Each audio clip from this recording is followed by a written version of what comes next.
नमस्कार, मी ॲडव्होकेट कल्याण कदम. पोलीस केस झाली, मग आता काय? पोलीस अटक करणार का?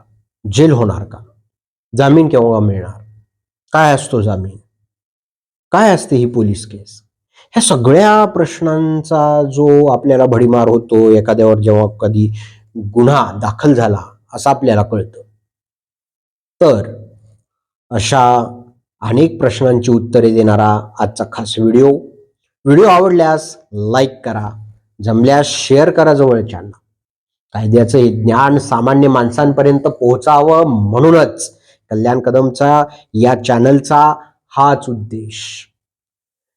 तर जेव्हा एखाद्यावर पोलीस केस होते, गुन्हा दाखल केला जातो, मग काय? गुन्हा दाखल केला म्हणून तो आरोपी आपण असं म्हणतो, परंतु आरोपी या शब्दाचा अर्थ तो गुन्हेगार नाही. त्याच्यावर फक्त आरोप लावले गेले. एखाद्याने माझं असं असं केलं, हा एक आरोप आहे. जो आरोप लावणार आहे तो खोटा आरोप सुद्धा लावू शकतो. आणि म्हणूनच आपल्या भारतीय संविधानानुसार, आपल्या भारतीय कायद्यानुसार या सर्व गोष्टींचा विचार करून त्या पद्धतीच्या तरतुदी कायद्यामध्ये आहेत. ह्या तुम्ही समजून घेणं गरजेचं आहे. कायद्याचं ज्ञान झालं तर घाबरून जाण्याची गरज तुम्हाला उरणारच नाही. मग काय? पोलीस केस झाली, गुन्हा नोंद झाला, मग त्याला अटक होते का? गुन्हा कोणत्या स्वरूपाचा आहे?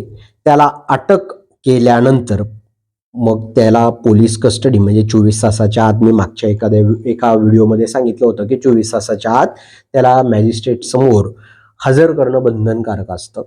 आणि म्हणून अशा वेळेस जेव्हा पोलीस कस्टडी हे पोलीस हे न्यायालयात मागतात, मग ती यासाठी असते की गुन्ह्यात वापरलं गेलेलं हत्यार किंवा गुन्ह्याचा तपास किंवा पुरावे या सगळ्यांसोबत काही छेडछाड न होता ती गोष्टी सापडाव्यात, यासाठी पोलिसांना तपासकामी मदत व्हावी म्हणून पोलीस कस्टडी मागतात.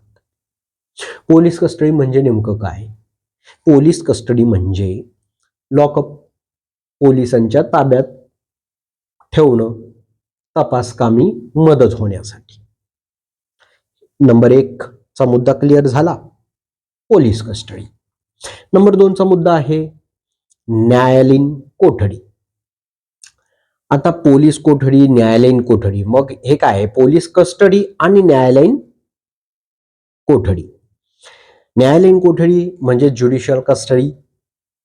ज्युडिशियल कस्टडीमध्ये जेव्हा कोर्टाला वाटतं की नाही, हे गुन्ह्याच्या तपासासाठी आता या आरोपीची आवश्यकता नाही, झालेला तपास पुरेसा आहे, इतके दिलेले दिवस पुरेसे आहेत, झालेल्या सर्व गोष्टी ज्या सादर केल्या गेल्या आहेत पोलिसांकरवी या बरोबर आहेत, आरोपीला पोलीस कस्टडीची आवश्यकता नाही.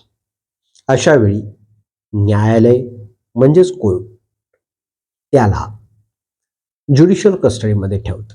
मग ज्युडिशियल कस्टडीमध्ये पाठवतं म्हणजे काय? तर कोर्टाच्या देखरेखीखाली, यालाच न्यायालयीन कोठडी म्हणतात. तेथे पोलीस त्याची विचारपूस करू शकत नाहीत. पोलिसांना विचारपूस करायची असेल भविष्यामध्ये सुद्धा तर त्यांना कोर्टात जावं लागतं, कोर्टाची परवानगी घ्यावी लागते, परंतु ते परस्पर जेलमध्ये जाऊन आरोपीची चौकशी करू शकत नाहीत. म्हणजे समजून घ्या, ही आहे ज्युडिशियल कस्टडी, न्यायालयीन कोठडी. आणि नंबर 3 ती म्हणजे जामीन. आता जामीन हे तर सर्वात महत्वाची गोष्ट. यामध्ये 2 गोष्टी आल्या, एक आहे नॉन बेलेबल, एक आहे बेलेबल. मग नॉन बेलेबल गुन्हा जर असेल दाखल केलेला तर त्याचा जामीन हा हक्कच आहे, तो अधिकार आहे तुमचा.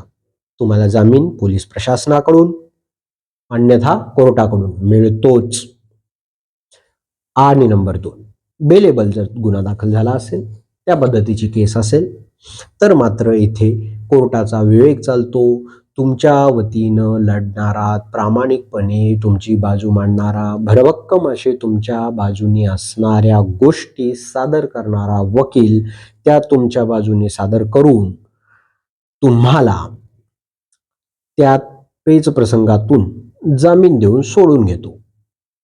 आता यामध्ये तो जामीन मिळवतो म्हणजे काय, तर इथे कोर्टाचा जो मी म्हटलं विवेक चालतो, कारण तुमच्या बाजूचे भक्कम एव्हिडन्स नसलेल्या आणि तथ्यहीन गोष्टी, अशा सर्व गोष्टींचा सर्वंकष विचार कोर्ट करतो आणि मग जामीन होतो. जामीन मिळाला म्हणजे काही अटींवर असतो. जामीन मिळाल्यावरही कधी पोलीस स्टेशन्स असो की कोर्ट असो, तुम्हाला काही हजेरी लावणं, ह्या काही गोष्टी असतात त्या बंधनकारक असतात, कारण काही अटींवर तो जामीन असतो. पुराव्यांसोबत तो छेडछाड करणार नाही. इतर अन्य अशा काही जे सन्माननीय कोर्ट ठरवेल तशा पद्धतीच्या त्या अटी त्यामध्ये नमूद केलेल्या असतात त्या कोर्ट ऑर्डरमध्ये.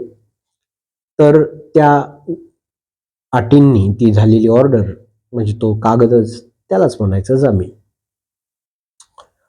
बघा, आजच्या या व्हिडिओमध्ये या सर्व गोष्टी मी क्लिअर केल्या. उगाचच केस झाली त्याचा बाऊ करण्याची काहीही आवश्यकता नाही, काहीही घाबरण्याचं कारण नाही. कायद्याचं ज्ञान, कायद्याचा हा वकील ॲडव्होकेट कल्याण कदम तुमच्या सोबत आहे.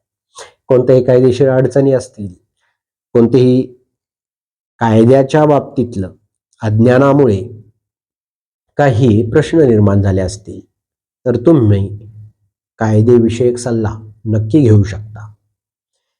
आणि हा व्हिडिओ कसा वाटला, आजचं हे ज्ञान चांगलं वाटलं का, माहितीपूर्ण वाटलं का, कमेंटमध्ये नक्की कळवा. मी ॲडव्होकेट कल्याण कदम. जय जिजाऊ, जय शिवराय.